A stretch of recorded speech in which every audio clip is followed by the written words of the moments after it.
नमस्कार दोस्तों, मैं सांडिल अनुज पथ ज्योति आईएएस प्लेटफॉर्म पर आपका स्वागत करता हूं। मैं प्रियम्बल के बारे में आपसे चर्चा कर रहा था और प्रियम्बल आपके कुछ कीवर्ड्स को सिक्योर कर रहा है, कुछ आइडियल्स के बारे में, कुछ कोर वैल्यू के बारे में बात करता है।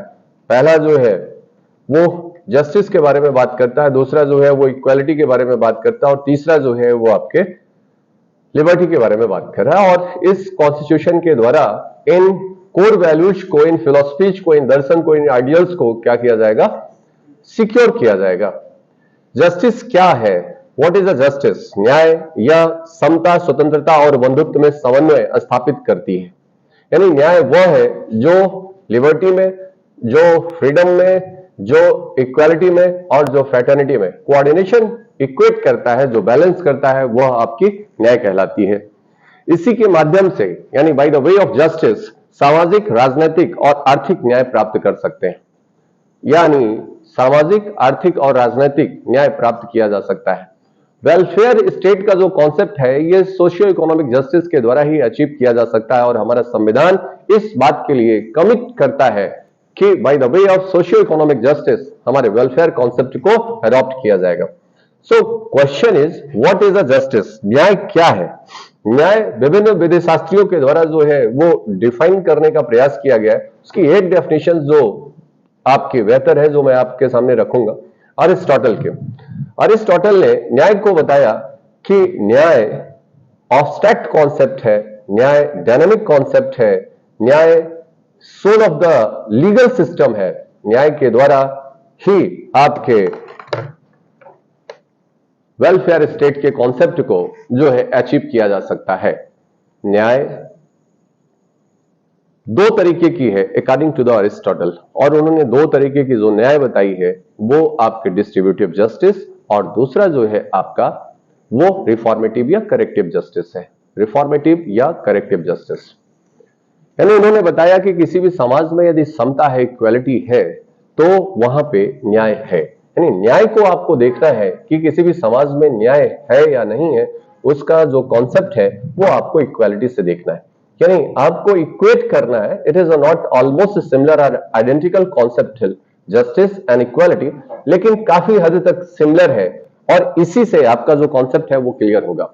यानी किसी भी समाज में यदि इक्वालिटी है तो वहां पे न्याय है।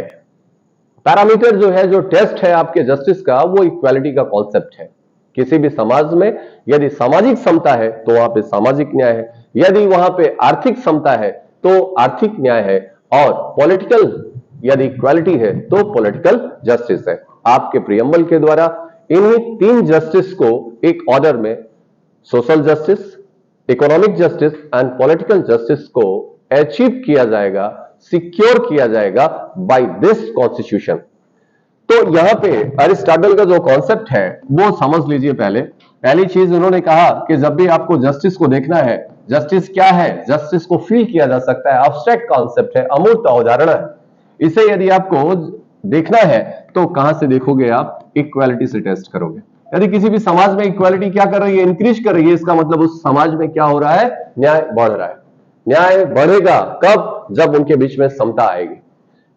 और इन्होंने कहा कि समाज में जो समता है वो दो तरीके से लाई जा सकती है। समाज की जो इक्वालिटी है वो दो तरीके से आ सकती है। मैं इक्वालिटी की बात नहीं कर रहा हूं, मैं जस्टिस की बात कर रहा हूं। Don't be confused. पहली बात स्पष्ट कर लीजिए।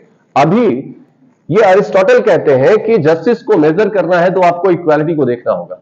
यानी इक्वालिटी यदि समाज में बढ़ रही है तो ऐसी स्थिति में उस समाज में न्याय की अवधारणा बढ़े, क्योंकि न्याय जो है ये अमूर्त है। न्याय जो है वो दिखती नहीं है। न्याय सिर्फ अनुभूति किया जा सकता है, सिर्फ फील किया जा सकता है। और ये कहां से दिखेगी आपको? यहां समता से दिखेगी। इस टेस्ट से आपको मेजर करना है। उन्होंने कहा कि किसी भी सोसाइटी में जो जस्टिस है वो दो तरीके से लाई जा सकती है।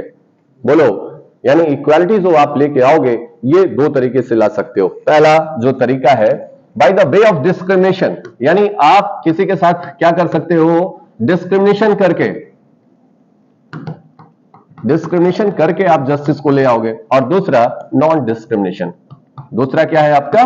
नो डिस्क्रिमिनेशन, उनके बीच में कोई डिस्क्रिमिनेशन ना हो। यानी डिस्क्रिमिनेशन करके भी आप इक्वालिटी को ला सकते हो और उनके बीच में कोई भी डिस्क्रिमिनेशन ना करके आप इक्वालिटी को अचीव कर सकते हो। तो ऐसा कोई भी समाज जिसमें इक्वालिटी इस मेथड से लाई जा रही है, by the way of discrimination, इस मेथड से लाया जा रहा है, यानी लोगों के बीच में भेदभाव करके यदि इस समता को पैदा किया जा रहा है। अल्टीमेट गोल क्या है? इक्वालिटी को ले आना। अल्टीमेट गोल क्या है? आपका जस्टिस को क्रिएट करना। और ये जस्टिस कैसे आ सकती है? By the way of discrimination. Discrimination का क्या मतलब है? डिस्क्रिमिनेशन का अर्थ है to give the preference over the anyone. किसी भी अन्य व्यक्ति और अदर से आप क्या दे रहे हो? यदि किसी व्यक्ति को वरीयता देते हो तो यह माना जाएगा कि आपने क्या किया हुआ है? डिस्क्रिमिनेशन किया हुआ है। डिस्क्रिमिनेशन का सिंपल सा अर्थ क्या हुआ? टू गिव द प्रेफरेंस और priority over the others. Others की तुलना में आपने किसी को वरीयता दे दी है तो यह माना जाएगा कि आपने उसके साथ भेदभाव किया गया। तो यहां पे क्या किया जा रहा है? डिस्क्रिमिनेशन के आधार पर क्या लाई जा रही है? इक्वालिटी। बोलो बेटा। और ये मैं अभी दिखा रहा हूं आपको कि डिस्क्रिमिनेशन से इक्वालिटी को कैसे अचीव कर रहे हो। और दूसरा क्या है कि यदि समाज में बिना किसी भेदभाव के क्या लाया जा सकता है? इक्वालिटी को लाया जा सकता है। मैं अभी जो कॉन्सेप्ट बता रहा हूं अभी जस्टिस की बात कर रहा हूं, मैं अभी किसी काइंड्स के बारे में बात नहीं किया आपसे। ये बाय द वे ऑफ जो डिस्क्रिमिनेशन से जो इक्वालिटी क्रिएट हो रही है और जो जस्टिस पैदा हो रही है, उस जस्टिस को अरिस्टोटल क्या कहते हैं? इसे बाय द वे ऑफ इसे रिफॉर्मेटिव जस्टिस कहा गया। क्या कहा गया? ये रिफॉर्मेटिव जस्टिस है या इसी को करेक्टिव जस्टिस कहा जाता है। कौन सा जस्टिस बोला जाएगा इसे? रिफॉर्मेटिव या करेक्टिव जस्टिस कहते हैं। दूसरा जो है जो नॉन डिस्क्रिमिनेशन, यानी कोई भेदभाव नहीं करेंगे, कोई भी आधार जो है आपके भेदभाव का वो ना हो और उस आधार पर बिना भेदभाव किए यदि आप समाज में समता लेके आते हो तो वो जो आपका जस्टिस होगा वो क्या होगा? डिस्ट्रीब्यूटिव जस्टिस होगा। क्या होगा? डिस्ट्रीब्यूटिव जस्टिस होगा। बोलो बेटा। तो मैंने आपसे क्या बताया कि आप जो है समाज में इक्वालिटी लाओगे, इक्वालिटी जो लाओगे तो इसका मतलब समाज में न्याय होगा। ये इक्वालिटी दो तरीके से लाई जा सकती है, एक तो भेद करके और दूसरा उनके बीच में कोई डिस्क्रिमिनेशन ना करके। यदि वो डिस्क्रिमिनेशन करके लाई जा रही है, वो न्याय जो पैदा हो रही है, वो न्याय क्या कहलाएगी? आपकी रिफॉर्मेटिव या करेक्टिव जस्टिस कहलाएगी। और दूसरा जो नॉन डिस्क्रिमिनेशन से आएगी वो क्या हो जाएगी? आपके डिस्ट्रीब्यूटिव जस्टिस हो जाएगी। ये distributive justice equality among the equals की बात करता है। किसके बारे में बात कर रहा है? Equality among the equals. यहां पे ये बताया गया है कि समान लोगों में समानता, समान लोगों में समानता की बात की गई। किसकी बात की गई है? समान लोगों में समानता की बात। और यह कहता है कि यदि असमान लोगों में समानता की बात करोगे तो उनके साथ न्याय नहीं अन्याय होगा, इनजस्टिस होगा, जस्टिस नहीं होगा। क्या नहीं होगा? जस्टिस नहीं हो सकता। मैं सिंपल जी इसको एग्जांपल देता हूं कि यदि आप 18 साल के बच्चे को और 68 इयर्स के यदि किसी वृद्ध व्यक्ति को एक साथ आप रनिंग में रखो तो ऐसी स्थिति में उसके साथ आप इक्वालिटी कर रहे हो कि नहीं इक्वालिटी कर रहे हो? यानी हर व्यक्ति की अपनी ज्योग्राफिकल स्टेटस अलग होता है, अपनी कैपेबिलिटी अलग होती है, अपना पोटेंशियल अलग होता है, अपनी स्किल अलग होती है और सभी व्यक्ति के साथ यदि एक समान व्यवहार कर दिया जाए तो उनके साथ न्याय नहीं अन्याय होगा। यानी पुरुष को एक साथ और महिलाओं को एक साथ यदि रख दिया जाए और एक ही मेजरमेंट से और एक ही पैरामीटर से यदि उन्हें मापा जाए तो ऐसी स्थिति में उनके साथ जस्टिस नहीं इनजस्टिस होगा। यहां पे यदि आपको जस्टिस क्रिएट करना है तो क्या करना होगा? समान लोगों में समानता की बात करनी है। यदि आपको रनिंग करानी है तो किनके बीच में ले आना है? आपको 18 साल के बच्चों को 18 साल से रनिंग करा दीजिए। 68 इयर्स के वृद्ध व्यक्ति को यदि आपको रनिंग करानी है तो 68 के ईयर के लोगों को कराइए। यहां पे समान लोगों की समानता की बात की गई है। किसकी बात की गई है? समान लोगों। और यही क्या है आपका? यही आपका इक्वल प्रोटेक्शन ऑफ लॉ है, जो कि हमने अमेरिका के कॉन्स्टिट्यूशन से लिया हुआ है। आर्टिकल 14 जो है वो 14 से लेकर के 18 तक जो है वो इक्वालिटी की बात करता है। 14 से लेकर के 18 समता के बारे में बात करता है। तो आर्टिकल 14 जो है उसमें दो तरीके की इक्वालिटी की बात की गई है आपके यहां। पहली चीज क्या है? Equality before the law and equal protection of law. Equality before the law England से लिया है और इक्वल प्रोटेक्शन ऑफ लॉ जो है वो क्या है आपका?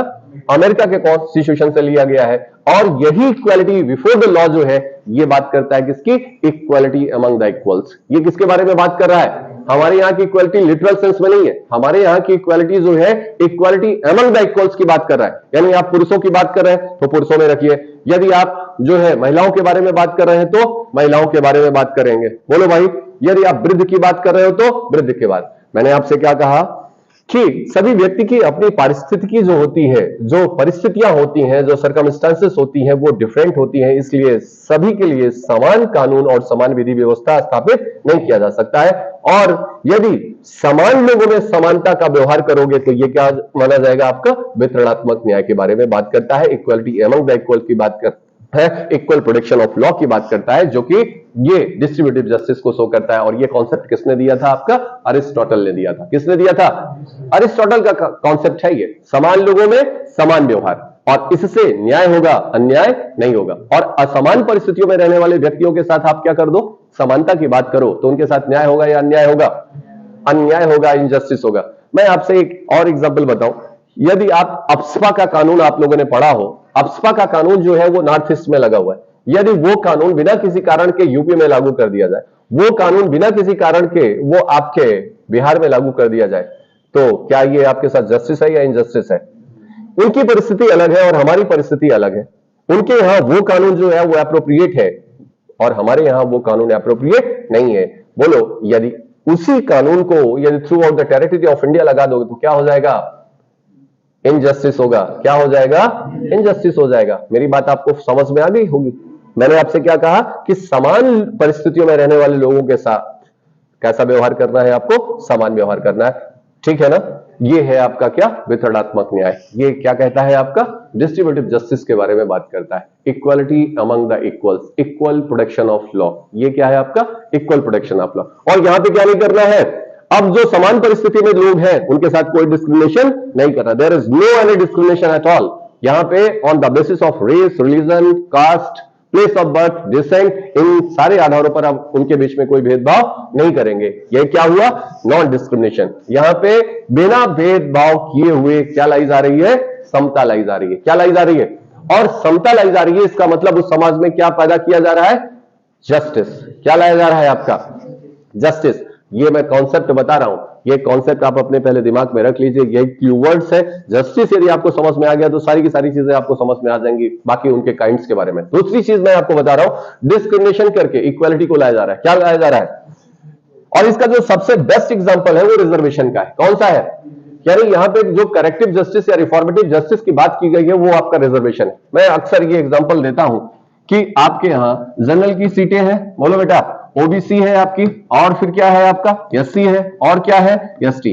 अब आप जरा देखें, यहां पे इनका जो कट ऑफ है वो मान लीजिए, सिर्फ समझाने के लिए बता रहा हूं, ठीक है? इस पे चैलेंज मत करिएगा, कुछ यहां हमारा उससे ज्यादा आता है।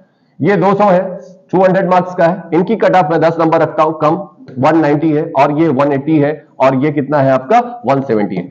यहां का जो कट ऑफ है, यहां पे आप देख रहे हैं कि कट ऑफ 200 मार्क्स का है, यहां कट ऑफ कितना है? 190 का है, यहां पे कट ऑफ कितना है? 180, और यहां पे कितना है? 170। यहां पे आप क्या कर रहे हो? डिस्क्रिमिनेशन कर रहे हो। क्या कर रहे हो आप?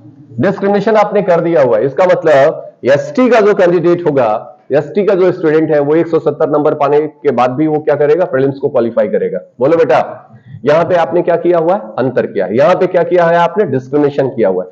लेकिन पर्पज क्या है? अल्टीमेट गोल क्या है? इक्वालिटी को ले आना है। क्या ले आना है आपको? इक्वालिटी। इसका मतलब कि यदि यहां पे जो पोस्ट क्रिएट हुई है, उस पोस्ट पर इन सभी वर्गों का रिप्रेजेंटेशन होना चाहिए। क्या होना चाहिए? यानी यहां पे यदि आप आईएएस ऑफिसर की बात कर रहे हैं या आप जुडिशियल मजिस्ट्रेट की बात कर रहे हैं, तो यहां पे जो भी लोग आए वो क्या हो? समान हो। मेरी बात आप लोग समझ पाए? नहीं समझ पाए? पर्पज क्या है? ऑब्जेक्ट क्या है यहां पे डिस्क्रिमिनेशन करने का? यहां पे पर्पज क्या है? To create the equality in the post in this place.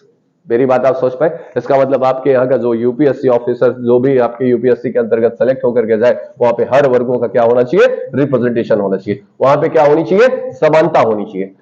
Ultimate goal क्या है आपका? अल्टीमेट गोल है इक्वालिटी को ले आना समाज में, यानी इस वर्ग का व्यक्ति भी उस जगह पे पहुंचे। बोलो भाई, तो ये क्या है आपका? ये डिस्क्रिमिनेशन करके हुआ है कि विदाउट डिस्क्रिमिनेशन करके हुआ है? डिस्क्रिमिनेशन करके हुआ है। तो मैं आपसे बता रहा हूं कि आपके यहां जो समाज में जो समता पैदा की जाएगी वो दोनों तरीके से किया जाएगा। पहला कौन सा तरीका? पहला बिना भेदभाव किए हुए, विदाउट एनी डिस्क्रिमिनेशन। और दूसरा जो तरीका है वो क्या है आपका? डिस्क्रिमिनेशन करके। यदि डिस्क्रिमिनेशन करके यदि आप इक्वालिटी को लेके आते हो तो ऐसी जो इक्वालिटी होगी वो क्या कहलाएगी? आपके करेक्टिव जस्टिस कहलाती है। क्या कहलाएगा? ये या रिफॉर्मेटिव जस्टिस कहलाती है। और बिना डिस्क्रिमिनेशन के यदि आप ले आते हो तो क्या हो जाएगा, आपका डिस्ट्रीब्यूटिव जस्टिस हो जाएगा। ये इतना कॉन्सेप्ट समझ में आया आपका जस्टिस का। और ये जो कॉन्सेप्ट मैं समझा रहा था ये किसका है आपका, ये अरिस्टोटल का है। किसका है? और इसी कॉन्सेप्ट को हमारे संविधान में भी लाया गया और इसी को यदि आप माइंड में लेकर के चलोगे तो ऐसी स्थिति में पूरा का पूरा जस्टिस का कॉन्सेप्ट आपका क्लियर होगा। बोलो बेटा। तो जस्टिस इन शॉर्ट मैंने आपको क्या बताया, justice is a soul of any legal system. Justice क्या है? किसी भी लीगल सिस्टम का सोल है। Justice is a procedure. Justice क्या है? एक प्रक्रिया। Justice is a dynamic concept. Justice क्या है? एक डायनेमिक कॉन्सेप्ट है जो कि चेंजेबल होता है, बदलता रहता है, समय काल परिस्थिति के हिसाब से क्या हो रहा है, चेंज हो रहा है। बोलो बेटा। और इसी न्याय के माध्यम से हमें क्या प्राप्त करना है, वेलफेयर स्टेट के कॉन्सेप्ट को अचीव करना है। क्या करना है? वेलफेयर स्टेट के कॉन्सेप्ट को अचीव करना है, जो हमारे संविधान के अनुच्छेद 38 में 38 में हमने क्या करा है, अडॉप्ट करा है। हमारा जो इंडिया होगा वो क्या होगा आपका, इंडिया क्या होगा आपका, वेलफेयर स्टेट होगा। लेकिन इस वेलफेयर स्टेट के कॉन्सेप्ट को कैसे अचीव किया जा सकेगा? मैंने आपको बताया था कि भारत पहले क्या था, भारत पहले पुलिस राज्य था। यानी स्टेट जो बना, स्टेट का जो क्रिएशन हुआ था उस समय जो राज्य की अवधारणा थी, राज्य की अवधारणा में क्या आया था, मैंने आपको बताया था कि आपके यहां सोशल कॉन्ट्रैक्ट थ्योरी थी। और सोशल कॉन्ट्रैक्ट थ्योरी के अंतर्गत जो स्टेट की फर्स्ट एंड फॉरमोस्ट जो ड्यूटी थी वो क्या थी, लॉ एंड ऑर्डर को मेंटेन करना, आपकी लाइफ, लिबर्टी और लिम और आपकी प्रॉपर्टी को प्रोटेक्ट करना। ये दो मेन फंक्शन हुआ करते थे स्टेट के। और ऐसे स्टेट को क्या कहा जाता था, पुलिस स्टेट कहा जाता था। लेकिन भारत के संविधान के लागू होने के बाद after the 26 January of the 1950 हमारे यहाँ वेलफेयर कॉन्सेप्ट आया, वेलफेयर स्टेट का कॉन्सेप्ट। और वेलफेयर स्टेट कौन से स्टेट होते हैं, वेलफेयर स्टेट क्या है, ऐसे स्टेट जो कि वेल बीइंग के लिए काम करेंगे, अपने लोगों के लिए काम करेंगे, अपने लोगों के गुड के लिए काम करेंगे, पब्लिक इंटरेस्ट में काम करेंगे। ऐसे जो स्टेट होंगे वो क्या होंगे, वेलफेयर स्टेट होंगे। लेकिन ये जो वेलफेयर का स्टेट का कॉन्सेप्ट है वो कैसे अचीव किया जा सकता है, तो bye the way of socio economic justice. कैसे अचीव करोगे आप, सामाजिक और आर्थिक न्याय के द्वारा इसे क्या किया जाएगा, अचीव करने का प्रयास किया जाएगा। आर्टिकल 38 पढ़ते हैं और आर्टिकल 38 में इस बात को स्पष्ट किया गया है। किसके द्वारा, इन जस्टिस के माध्यम से क्या किया जाएगा, वेलफेयर के कॉन्सेप्ट को। मैंने आपसे बताया कि जब भारत आपका वेलफेयर स्टेट हुआ तो वेलफेयर स्टेट में इसके फंक्शन क्या हो गए, बढ़ गए। बोलो भैया, इनके जो फंक्शंस थे वो क्या हो गए, बढ़ गए। यानी अब आप देखिए ये किसके बारे में बात कर रहा है, ये हेल्थ के बारे में बात कर रहा है, सोशल सिक्योरिटी के बारे में बात कर रहा है, पॉवर्टी के बारे में बात कर रहा है, लिटरेसी के बारे में बात करता है, ये जो है डिसेबिलिटीज के बारे में बात कर रहा है। बोलिए, इन सारी चीजों के बारे में आपको व्यवस्था मुहैया कराएगा। ये किस पर काम कर रहा है, सर्वजन हिताय एंड सर्वजन सुखाय की कॉन्सेप्ट पर काम करता है। ये वेंथम के यूटिलिटेरियन थ्योरी पर काम करता है। यानी हमारी जो लॉ एंड पॉलिसीज होंगी वो किस तरीके से होंगी, जो वेलफेयर को इंप्रूव करे, वेलफेयर को प्रमोट करे। किसको प्रमोट करेगा, वेलफेयर को प्रमोट करे। और इसी के कॉन्सेप्ट को, यानी इस जस्टिस के कॉन्सेप्ट को क्या करना है, अप्लाई करना है और समाज में वेलफेयर के कॉन्सेप्ट को क्या करना है, प्रमोट करना है। तो आपके यहां न्याय जो है वो 3 तरीके की है। प्रियम्बल में 3 तरीके की न्याय को सुनिश्चित करने का प्रयास किया गया है। इसके लिए आपका जो कॉन्स्टिट्यूशन है वो कमिटेड है। और कैसे है by the socio economic justice. किसके द्वारा ये किया जाएगा, सोशियो इकोनॉमिक जस्टिस के द्वारा किया जाएगा। अब क्वेश्चन ये है, मैंने आपसे बताया था कि आपके यहां का जो संविधान है, संविधान का हर वर्ड्स जो है वो कंसेंसस से आया हुआ है। किससे आया हुआ है, मेजॉरिटी से नहीं आया है, कंसेंसस से आया हुआ है। यानी each and every words of the constitution is adopted by the consensus. यानी सारे के सारे लोग उस कॉन्स्टिट्यूएंट असेंबली में या तो उससे कन्विंस थे या कन्विंस किए गए, ठीक है, तभी उस शब्द को क्या किया गया था, अडॉप्ट किया गया था। तो जो क्रम है आपके प्रियम्बल में, पहला ही क्रम है आपका क्या, सोशल जस्टिस। किसके बारे में बात किया गया है, 3 तरीके की न्याय की बात किया गया है। पहला जो है आपका कौन सा है, सोशल जस्टिस है। दूसरा जो है वो आपका इकोनॉमिक जस्टिस है। पहले हम सबसे पहले किस बात को सिक्योर करेंगे, सोशल जस्टिस को सिक्योर करेंगे। किस बात को, सोशल जस्टिस को। दूसरा जो है वो इकोनॉमिक जस्टिस को। और तीसरा जो है वो किस बात को सिक्योर करेंगे, किसको। अब जहां पे जस्टिस वर्ड है वहां पे थोड़ी देर के लिए आप इक्वालिटी को रखेंगे। क्या रखेंगे, पहली चीज किससे इक्वेट करेंगे आप इसको, ये पहली चीज बेटा, पहला क्या है आपका, सोशल जस्टिस, सोशल जस्टिस। दूसरा क्या है आपका, इकोनॉमिक। तीसरा क्या है आपका, पॉलिटिकल, पॉलिटिकल, ठीक है।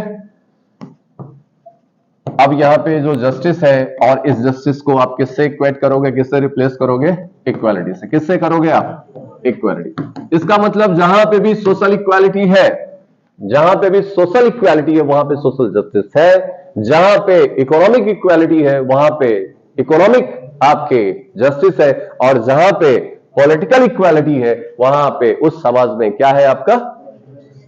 क्या है? Political justice. मेरी बात आप समझ पाए? तो इसी बात को यदि स्पष्ट करा जाए तो सामाजिक न्याय के कॉन्सेप्ट को होनोर के द्वारा, HONOR, होनोर के द्वारा यह भी बताया गया है कि ऐसा जो सोशल जस्टिस लाया जा सकता है वो दो तरीके से लाया जा सकता है, जो कि मैंने अभी आपको बताया। किस तरीके से लाया जा सकता है ये concept? By the non discrimination methods. किसके द्वारा? बिना कोई डिस्क्रिमिनेशन, इसका मतलब विभेदनहीनता, कोई डिस्क्रिमिनेशन नहीं होना चाहिए, ठीक है ना? डिस्क्रिमिनेशन लेस सोसाइटी में ऐसे इक्वालिटी, ऐसे जस्टिस को लाया जा सकता है। और दूसरा तरीका जो है वो क्या है आपका? वो कैसे डिस्क्रिमिनेशन करके लाया जा सकता है। यही बात होनोर भी कह रहे हैं, जो कि अरिस्टोटल ने कहा था सोशल जस्टिस के बारे में। सामाजिक न्याय में जो कॉन्सेप्ट है वो किसका कॉन्सेप्ट है आपका? डिस्ट्रीब्यूटिव जस्टिस का। किसका कॉन्सेप्ट है? यानी समान लोगों में किसकी बात करेंगे आप? समानता की बात करेंगे, ठीक है ना? सोशल इक्वालिटी का मतलब, सोशल जस्टिस का मतलब क्या हुआ? Social equality. इसका मतलब समाज में क्या होना चाहिए? इगैलिटेरियन सोसाइटी होनी चाहिए, समतावादी नीतियां होनी चाहिए जो समाज को क्या करे? कॉम्पैक्ट करे, उसकी सोशल सॉलिडरिटी को बढ़ाते हैं। इसका मतलब क्या हुआ कि किसी भी समाज में ना तो कोई ऊंच है ना कोई नीच है। मेरी बात आप समझ पा रहे हैं? इसका मतलब कि on the basis of the class hierarchy, इसके आधार पर कोई भेदभाव नहीं किया जाएगा, उनकी परिस्थिति के आधार पर उनके बीच में कोई भेदभाव नहीं करेगा। एवरीवन इज इक्वल, हर कोई व्यक्ति क्या होगा? इक्वल होगा। और यही बात क्या हो जाएगी आपकी? सामाजिक न्याय होगी। क्या होगी? सामाजिक न्याय। और सामाजिक न्याय का मतलब क्या है? सामाजिक न्याय ऐसे लोग जो सामाजिक विकास से वंचित हैं। पहली चीज क्या है? ऐसे लोग जो सामाजिक न्याय से वंचित हैं, यानी समाज में वंचित लोग हैं, जो डिप्रेस्ड हैं, जो डाउन ट्रोडन है, उसे आवश्यक सामाजिक सुरक्षा प्रदान करना। उन्हें क्या करना है? सोशल सिक्योरिटी प्रोवाइड करना ही सोशल जस्टिस है। To provide the social justice of the downtrodden और the depressed class is the social justice. सामाजिक न्याय क्या है? समाज के वंचित वर्ग को क्या देना है? सोशल सिक्योरिटी प्रोवाइड करना है। क्या करना है? सोशल सिक्योरिटी प्रोवाइड करना ही क्या है उनके साथ? सोशल जस्टिस है। बात समझ पाए? सामाजिक भेदभाव, असमानता और शोषण, जहां पे भी सामाजिक असमानता यानी सोशल इनइक्वालिटी है, उसे क्या करना है? समाप्त करना है। जहां पे सोशल एक्सप्लॉयटेशन है, उसे क्या करना है? समाप्त करना है। बोलो बेटा। जो सोशल डिस्क्रिमिनेशन है उसे क्या करना है? समाप्त करना है। यही क्या है आपका? सोशल जस्टिस, यानी सोशल इक्वालिटी को प्रिवेल कराना है। क्या कराना है आपको? Social equality. इसका मतलब यदि समाज में यदि कोई भेदभाव है, जाति के आधार पर, धर्म के आधार पर, बोले भैया, कास्ट के आधार पर, रिलीजन के आधार पर, जेंडर के आधार पर ऐसा कोई भेदभाव है तो उस समाज में सोशल इक्वालिटी नहीं हो सकती। इनके आधार पर कोई भेदभाव नहीं किया जाएगा। समाज में क्या लाया जाएगा? इगैलिटेरियन सोसाइटी का कॉन्सेप्ट है, समतावादी समाज की बात किया जा रहा है। किसके बारे में बात कर रहा है? समताकरण। और समताकरण में क्या है कि जो इनइक्वालिटीज है, सोशल इनइक्वालिटीज, उन्हें क्या किया जाएगा? समाप्त किया जाएगा। सोशल इनइक्वालिटीज को क्या किया जाएगा?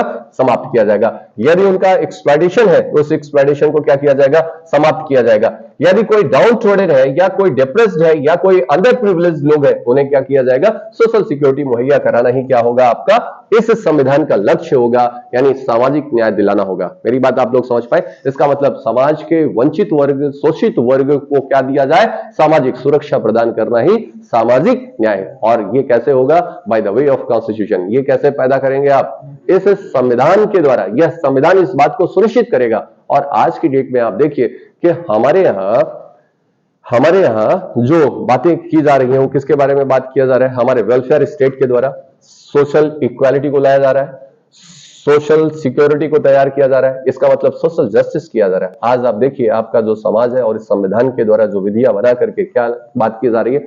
आपके हेल्थ के बारे में बात करी जा रही है, आपके स्वास्थ्य के बारे में बात किया जा रहा है, आपके सिक्योरिटी के बारे में बात किया जा रहा है। आज भी देखिए बहुत सारी ऐसी स्कीम है जो directive principle of state policies के द्वारा ये सोशल सिक्योरिटी को क्या करती हैं? बढ़ावा दी जाती है। बोलो भाई, अब हम किसके लिए बात करते हैं? डिसेबल्ड लोगों के बारे में बात करते हैं, आपके हेल्थ के बारे में बात करते हैं, आपके एजुकेशन के बारे में। जो भी इनइक्वालिटीज है, इन आधारों को क्या किया जा रहा है? दूर किया जा रहा है। आपके फूड के बारे में बात किया जा रहा है, आपके हाउसेस के बारे में बात किया जा रहा है, आपके शेल्टर के बारे में बात किया जा रहा है। ये क्या है? सोशल सिक्योरिटी प्रोवाइड की जा रही है। क्या किया जा रहा है? Social security. और सोशल सिक्योरिटी प्रोवाइड किया जा रहा है, इसका मतलब आपके साथ क्या किया जा रहा है? सोशल जस्टिस किया जा रहा है। क्या किया जा रहा है? सोशल जस्टिस किया जा रहा है। ठीक है, इतना कॉन्सेप्ट क्लियर है आपका। दूसरा जो आपका न्याय है वो किसके बारे में बात कर रहा है? इकोनॉमिक जस्टिस के बारे में। इकोनॉमिक जस्टिस का मतलब क्या हुआ? Economic equality.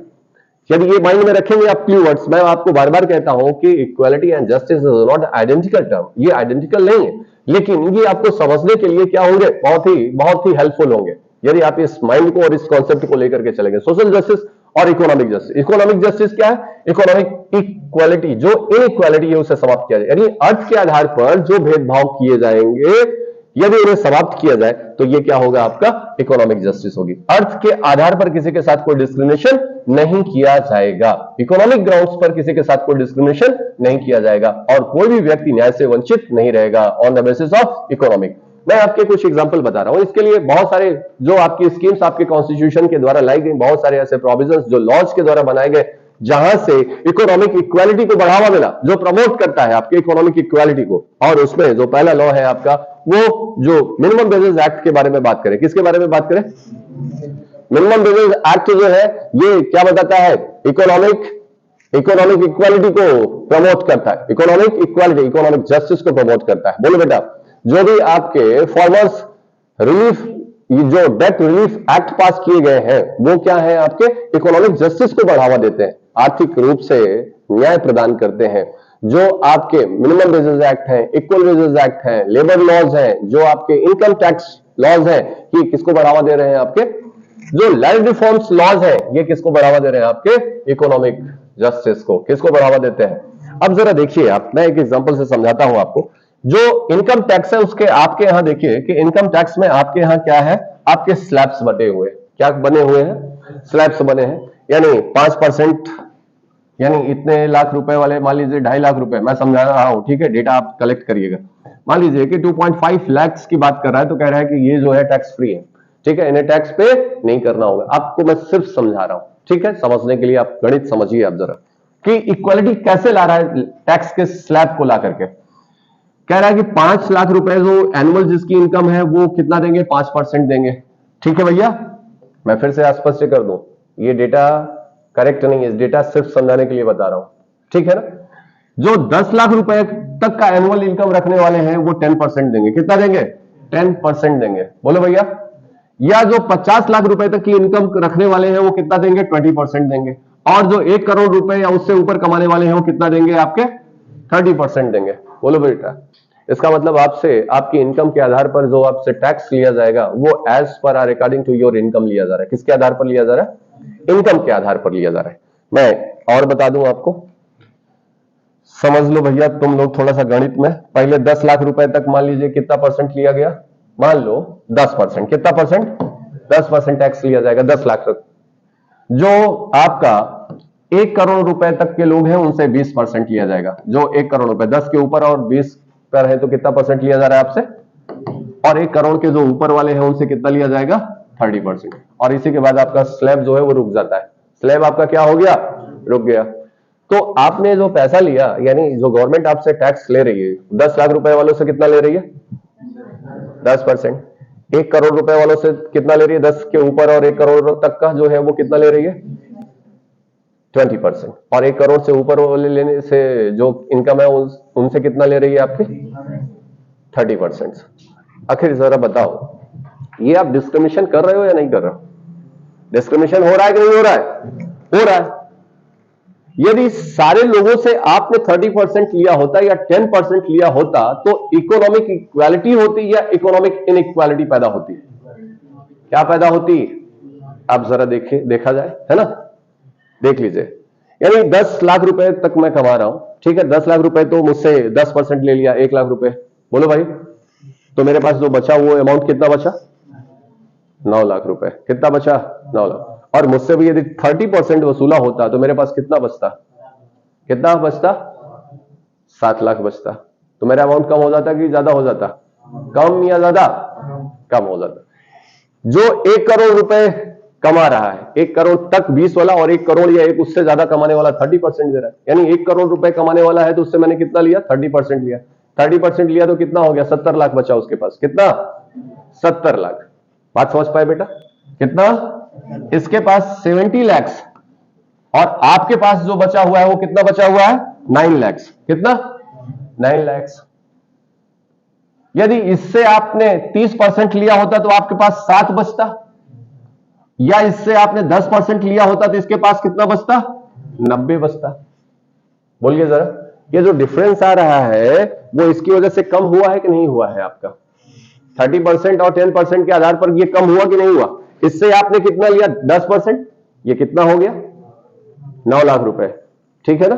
और इससे आपने 30% लिया, इससे कितना हुआ? 70 लाख। आपका जो डिफरेंस आ रहा है वो कितना आ रहा है? 61 लाख का आ रहा है। कितना आ रहा है? 61 लाख का आ रहा है। यदि इससे भी मैंने 10% लिया होता तो इसका कितना आता? 90 लाख आता। अब जो डिफरेंस आएगा वो कितना आएगा? 9 में 90 करोगे 81 लाख आएगा। कितना आएगा? 81 लाख। बोलो, तो ये डिफरेंस ज्यादा है कि नहीं है? इस डिफरेंस को मैंने रिड्यूस किया कि नहीं किया? आप लोगों को मेरी बात समझ में आई है जो आपको समझाना चाह रहा था? इसका मतलब नहीं क्लियर हुआ? यानी इसका मैंने 30 लिया बेटा ना, तो 30 लिया तो कितना हो गया इसका? 70। और आपसे 10 लिया तो आपका कितना हो गया? जो डिफरेंस है यहां पे कितना है? 61 लाख का है। अब मैं एक फॉलो कर रहा हूं कि यही 10% इससे भी ले रहा हूं तो इसका कितना हो जा रहा है? 90। और 90 का -9 करोगे तो कितना हो जाएगा? कितना? 81 लाख ज्यादा है कि नहीं है? 81 लाख मैंने आपसे ले लिया कि नहीं ले लिया? 30% लगा करके। बोलो बेटा, इसका मतलब आपका जो डिफरेंस इतना था वो डिफरेंस कम हुआ कि नहीं हुआ? और ये कैसे हुआ है? By the way of discrimination. ये कैसे हुआ है आपका? Bye the way of discrimination. Equality लाया कि नहीं लाया? कुछ तो समता पैदा हुई कि नहीं हुई? 20 लाख तो घटा दिया ना आपका, तो अभी भी आप कुछ स्लैब में नीचे आ गए। मैं आपसे कहता हूं कि इक्वालिटी एक आइडियल कॉन्सेप्ट है, जस्टिस एक आइडियल कॉन्सेप्ट है। इसे किसी भी समाज में पूरी तरीके से लाया नहीं जा सकता। इसे सिर्फ और सिर्फ क्या किया जा सकता है? पैचअप किया जा सकता है। क्या किया जा सकता है? पैचअप किया जा सकता है। मेरी बात आप लोग समझ पाए? तो आपके यहां जो टैक्स लॉज है, जो इनकम टैक्स है, उसका जो स्लैब बनता है वो कैसा है? प्रोग्रेसिव है या डिग्रेसिव है?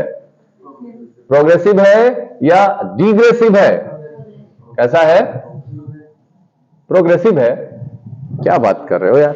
देखो, आपके यहां का जो स्लैब है वो ये है ना, एक लेवल तक चलता है और इसके बाद फिर क्या हो जाता है? कॉमन हो जाता है। बात समझ पाया? ये प्रोग्रेसिव कहां हुआ?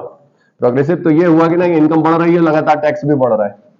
ऐसा तो है नहीं आपका। तो पहली बात तो पहले क्या हो रहा है आपका? प्रोग्रेसिव। और फिर क्या हो जाता है? ठीक है ना? और ये जो मेथड्स है इसी को क्या कहा जाता है? डिग्रेसिव स्लैब बोला जाता है। क्या बोलते हैं इसको? चलिए, ये वो इकोनॉमिक्स वाले सर बताएंगे आपको बेहतर। अभी आप ये समझिए, ये क्या हो गया आपका? ये जो आपके टैक्स लॉज है, ये इकोनॉमिक जस्टिस को क्या करते हैं? बढ़ावा देते हैं। क्या देते हैं? इकोनॉमिक जस्टिस को बढ़ावा दे रहे हैं। Yes or no?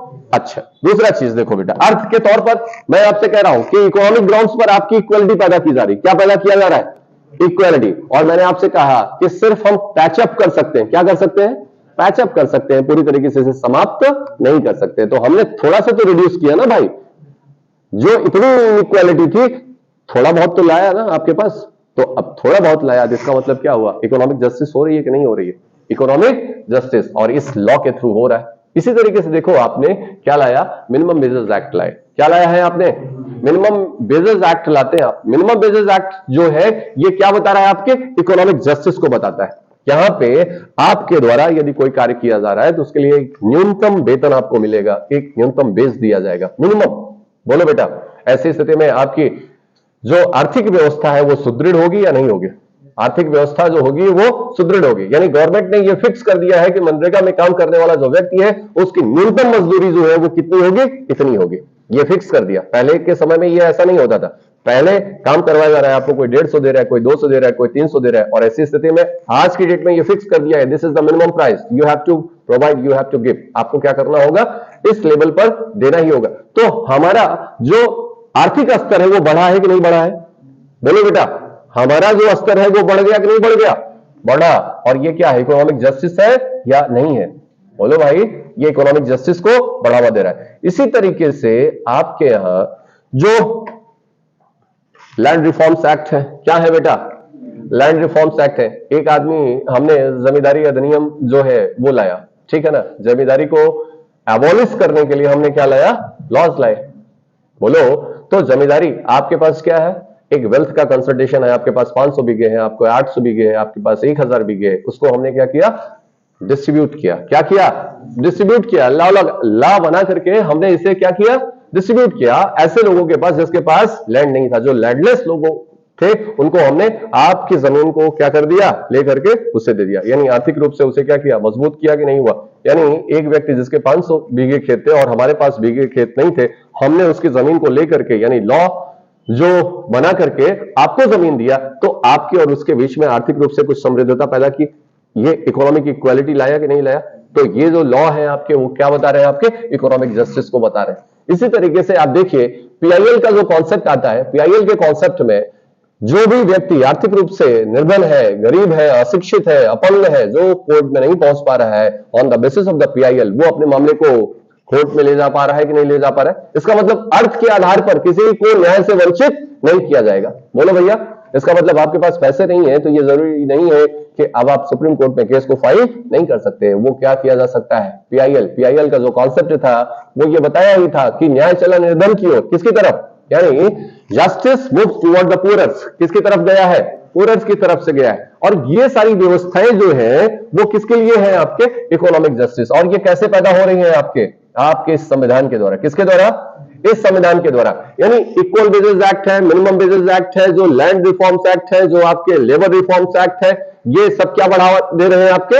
आर्थिक न्याय को बढ़ावा देते हैं। क्या देते हैं, और मैं बार बार आपसे कह रहा हूं कि बाय दिस वे इसी माध्यम से, यानी किसके, socio economic and political justice के माध्यम से हम वेलफेयर कॉन्सेप्ट को क्या करेंगे, प्रमोट करेंगे, उसे प्रूव करेंगे। बोलो बेटा, तो दोनों बातें समझ में आई आपको। आर्थिक न्याय जब आप पढ़ोगे 39A, कौन सा 39 कैपिटल ए की बात कर रहा हूं, तो 39 कैपिटल ए जो है वो किसके बारे में बात कर रहा है, फ्री लीगल एड के बारे में बात कर रहा है। ठीक है ना। इसका मतलब यदि आप अपने काउंसिल को नहीं अपॉइंट कर सकते हो, नहीं हायर कर सकते हो, तो ऐसी स्थिति में स्टेट इस बात को क्या कराएगा, मुहैया कराएगा। अर्थ के आधार पर कोई भी व्यक्ति न्याय से वंचित नहीं हो सकता है, कोई भी व्यक्ति डिप्राइव नहीं होगा।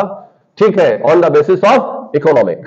ठीक है ना, इकोनॉमी के आधार पर किसी को डिप्राइव नहीं किया जाएगा। इसका मतलब उसे क्या प्रोवाइड किया जाएगा, उसे फ्री लीगल एड प्रोवाइड किया जाएगा। और इसके लिए आपके यहां मैकेनिज्म बनाई गई है, और ये क्या बता रहा है, आपका इकोनॉमिक जस्टिस को। क्या इसका मतलब ऐसा नहीं है कि आपके यहाँ के जो भी मल्टी और विलेनायर हैं उनका केस पहले डील करेगी सुप्रीम कोर्ट, या जो आपके गरीब या निर्धन व्यक्ति हैं उनकी केस को बाद में डील किया जाएगा। No, there is no any discrimination. ठीक है, on the basis of economy के आधार पर उनके बीच में कोई भेदभाव नहीं किया जाएगा। इकोनॉमिक इक्वालिटी होगी, और यही क्या है, आपके यही इकोनॉमिक जस्टिस है। ये किसके द्वारा मुहैया कराया जाएगा, आपको किसके द्वारा प्रोवाइड किया जाएगा, ये आपके कॉन्स्टिट्यूशन के द्वारा। किसके द्वारा, कॉन्स्टिट्यूशन के द्वारा। मैं आपको बता रहा था सोशल जस्टिस यानी social equality. Social justice means social equality. अब आप देखिए आपके इस संविधान के द्वारा इस सोशल जस्टिस को कैसे बढ़ावा दिया जा रहा है। आपने देखा आर्टिकल 17 देखते हैं आप, तो आर्टिकल 17 में क्या बातें की गई हैं आपके यहां कि एबोलिशन ऑफ अनटचेबिलिटी। इसका मतलब कि भारत के संविधान के लागू होने के बाद से अनटचेबिलिटी को क्या किया जाएगा, अबॉलिश किया जाएगा। No person can do the practice of untouchability. ऐसा कोई भी व्यक्ति जो है वो इसकी प्रैक्टिस नहीं कर सकता। इसका मतलब आज की डेट में जो सोसाइटी है आपकी, ना तो कोई व्यक्ति ऊंच है, ना ही कोई व्यक्ति क्या है, नीचे। इसका मतलब हर कोई क्या है, इक्वल है। हर कोई व्यक्ति क्या है, इक्वल है। और यही सामाजिक जो इक्वालिटी है, जो सोशल इक्वालिटी है, यही क्या है आपका, यही क्या है, सोशल जस्टिस है। ये क्या है, आपके सोशल जस्टिस है। इसी तरीके से आर्टिकल 18 है, तो आर्टिकल 18 आपका क्या कहता है, क्या कहता है, बोलो बेटा, एवोल्यूशन ऑफ टाइटल। इसका मतलब अब वो नाइटहुड की उपाधियां जो है, जो सर की उपाधि है, जो राय बहादुर की उपाधियां हैं, इन सारी उपाधियों को क्या कर दिया जाएगा, समाप्त कर दिया जाएगा। जिसके आधार पर आपको प्रोटोकॉल दिया जाता था। क्या दिया जा रहा था, प्रोटोकॉल दिया जा रहा था। ऐसे प्रोटोकॉल्स को क्या किया जाएगा, समाप्त किया जाएगा। बोलो बेटा, ठीक है ना।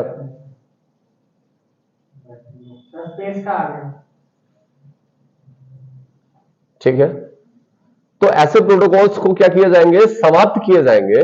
ठीक है, वंस अगेन स्पेस। ठीक है, तो ऐसी स्थिति में जो ऐसे प्रोविजन है इसके द्वारा सोशल इक्वालिटी यानी सोशल जस्टिस को क्या किया जा रहा है, बढ़ावा दिया जा रहा है। मेरी बात आप समझ पाए? आर्टिकल 39 ऑफ द कॉन्स्टिट्यूशन जो है ये किसको बढ़ावा दे रहा है, आपके डिस्ट्रीब्यूटिव जस्टिस को बढ़ावा देता है। आर्टिकल 39A, 39 एंड 38 ये प्रोविजन जो है वो किसके बारे में बात कर रहे हैं, आपके ये किसके बारे में बात करते हैं बेटा, डिस्ट्रीब्यूटिव जस्टिस के बारे में बात कर रहे हैं। और मैं बार बार आपसे कह रहा हूं, ठीक है, कि कंफ्यूज मत करिएगा। कौन सा 38 जो वेलफेयर के कॉन्सेप्ट की बात करता है, जहां पे socio economic and political justice की बात किया है, इन माध्यम से हम क्या करेंगे, वेलफेयर स्टेट के कॉन्सेप्ट को प्राप्त करेंगे। दूसरा जो है आपका 39 कैपिटल ए की बात कर रहा है, और 39A जो आपके ए से लेकर के कहां तक है, एफ तक है। बोलो कहां तक है, ए एफ, बोलो बेटा ए एफ, ठीक है ना, ए से लेकर के एफ तक। और ये जो प्रोविजन है आपका, ये किसके बारे में बात कर रहा है, आपके ये आपके डिस्ट्रीब्यूटिव जस्टिस के बारे में बात करता है। किसके बारे में बात करता है, वितरणात्मक न्याय के बारे में बात करता है। ये सारा का सारा जो प्रोविजन है आपके डिस्ट्रीब्यूटिव जस्टिस के बारे में बात कर रहा है, ठीक है। अब जरा देखिए, जब आप 39B और C पढ़ते हैं, कौन सा पढ़ते हैं आप, B एंड C, बोलो बेटा B एंड C, यानी इसका मतलब आपके जो फिजिकल रिसोर्सेज होंगे उस पर क्या होगा, सभी का बेहतर हित हो, यानी उनका कंसंट्रेशन नहीं होनी चाहिए, उस पर ओनरशिप और कंट्रोल किसी इंडिविजुअल का नहीं होना चाहिए। ये क्या है आपका, यानी समाज में समताकरण की बात करता है। किसके बारे में बात करता है, समाज में सोशल जस्टिस की बात कर रहा है। किसके बारे में, डिस्ट्रीब्यूटिव जस्टिस के बारे में बात कर रहा है, या साथ हो। तो बी और सी का जो प्रोविजन है इस बात को संपुष्ट करता है, किसको, आपके डिस्ट्रीब्यूटिव जस्टिस को। आर्टिकल 39A जो है ये आपके इकोनॉमिक जस्टिस को क्या कर रहा है, संपुष्ट करता है। 17 और 18 जो मैंने आपको बताया, ये क्या बता रहा है, सोशल जस्टिस को इंप्रूव करता है। किसको कर रहा है, मैंने आपसे स्टार्टिंग में ही बताया था कि हमारा जो संविधान होगा इस बात को क्या कर रहा है, सिक्योर करेगा, इस बात की प्रॉमिस किया हुआ है, इसका कमिटमेंट है कि वो क्या प्रोवाइड कराएगा, क्या मुहैया कराएगा, social economic and political justice को क्या करेगा, प्रोवाइड करेगा। अब आते हैं political justice. Political justice equate with the political equality, इसका मतलब हर व्यक्ति जो है वो पॉलिटिकल अफेयर्स में और पॉलिटिकल मैटर्स में क्या होगा, पॉलिटिकल अफेयर्स में वो इक्वल हो, उसके साथ कोई डिस्क्रिमिनेशन नहीं हो, यानी पॉलिटिकल इक्वालिटी है। इसका मतलब क्या हुआ कि कोई भी ऐसा व्यक्ति जो क्या कर सके, पार्टिसिपेट कर सके ऐसे पॉलिटिकल अफेयर्स में, यानी कंटेस्ट कर सके, या अपने आप को सपोर्ट कर सके, या किसी पार्टी का फॉर्मेशन कर सके, या वो ऐसा वोट कर सके, या अपने आप को विड्रॉ कर सके, ये इक्वालिटी है हर में, तो ये माना जाएगा कि क्या है, आपके पास पॉलिटिकल जस्टिस है। मैंने आपसे बताया कि आपके यहां आज कोई भी व्यक्ति जो है वो क्या कर सकता है, पार्टी का फॉर्मेशन कर सकता है, चुनाव लड़ सकता है, चुनाव से अपने आप को विड्रॉ कर सकता है, किसी पार्टी को वो सपोर्ट कर सकता है, बोलो तो। और ये किसके द्वारा है, ये हमारे संविधान के द्वारा इस बात को क्या किया गया है, प्रूव किया गया है। और आप जब आर्टिकल 325 आप देखते हो तो 325 में ये बताया गया कि किसी भी व्यक्ति को वोट देने से इन ग्राउंड्स के आधार पर कोई डिस्क्रिमिनेशन नहीं किया जाएगा, और उनकी जो वोट वैल्यू होगी वो क्या होगी, 1 होगी। और यही क्या है, ये पॉलिटिकल जस्टिस की बात है। इसका मतलब जेंडर के आधार पर कोई डिस्क्रिमिनेशन नहीं किया जाएगा। मैं अमेरिका की बात करता हूं, इस्लामिक कंट्रियों की बात करता हूं, ऐसे बहुत सारी कंट्रियां हैं जहां पे वोटिंग राइट्स जो है वो वोटिंग राइट्स क्या कर दिए गए, वोटिंग राइट्स बाद में दिए गए। अभी सऊदी अरब की बात कर रहा था मैं, सऊदी अरब में जो वोटिंग राइट्स दिया गया वो 2015 में दिया गया। अमेरिका जो है वो 150 साल बाद अपने यहां महिलाओं को वोटिंग राइट्स देता है। लेकिन हमारा जो संविधान है उसने पॉलिटिकल अफेयर्स में, पॉलिटिकल मैटर्स में किसी भी तरीके का कोई भी डिस्क्रिमिनेशन नहीं किया। और इसी को पॉलिटिकल पार्टिसिपेशन को बढ़ाने के लिए आप देखिए अभी 106वां संविधान संशोधन करके पार्लियामेंट में लॉ पास किया गया, और यह बताया गया कि हमारी लोकसभा में, हमारी राज्य विधानसभा में और दिल्ली यूनियन टेरिटरी की विधानसभा में महिलाओं की जो संख्या होगी वो कितनी होगी, 1/3। ये क्या बता रहा है, आपका पॉलिटिकल जस्टिस को बढ़ावा दे रहा है। क्या दे रहा है, पॉलिटिकल जस्टिस को बढ़ावा देता है, ठीक है। तो ऐसे बहुत सारे प्रोविजन है संविधान में। ये एक बेसिक कॉन्सेप्ट था जो मैं आपसे बताया, जो जस्टिस के बारे में आपके यहां बताई गई है। और इसके आगे जो आने वाले प्रोविजन है उसको एलेबोरेट वे में फिर से देखा जाएगा जब मैं directive principle of state policy और फंडामेंटल राइट्स के बारे में डिस्कस करूंगा, तो प्रियम्बल को फिर से लेके आऊंगा। वीडियो अच्छी लगी होगी तो शेयर कर दीजिएगा। Thank you.